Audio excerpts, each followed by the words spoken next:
Simple Cafe Sound, illustrated tutorials, short and sweet. So what is better for your TV?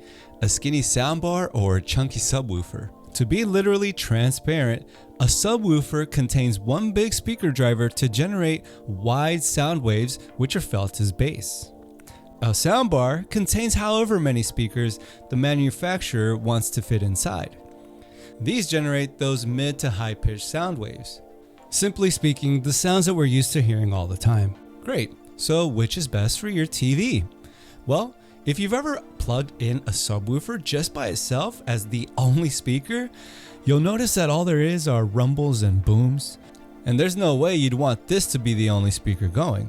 But here's the thing, it won't be the only speaker going, your TV speakers will be going too. If you have a setup like this, you'll get all those normal usual sounds coming from your TV. Plus the subwoofer generating what your TV can't.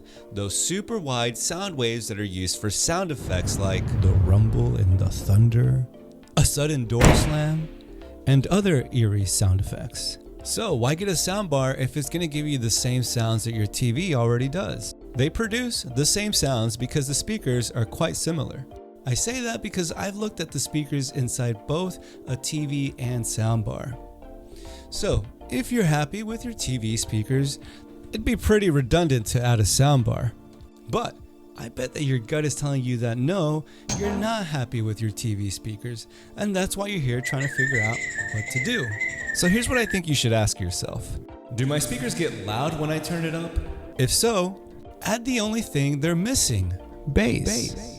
If you feel like your speakers are weak, like they don't get loud at all or they rattle and just sound bad, then yes, get a soundbar to basically replace your TV's inadequate speakers. In my case, I noticed my TV speakers got pretty loud, so when I just added a subwoofer, I was adding what the TV was missing, that bass, making it feel like a true home theater experience. Watch this final video if you're still not sure. I show you some more easy to understand details and scenarios. If you'd like to help me grow the channel, you can with this link right up here, or you can do so right within YouTube. The thanks button is right there. Thanks, and I'll see you on the next video.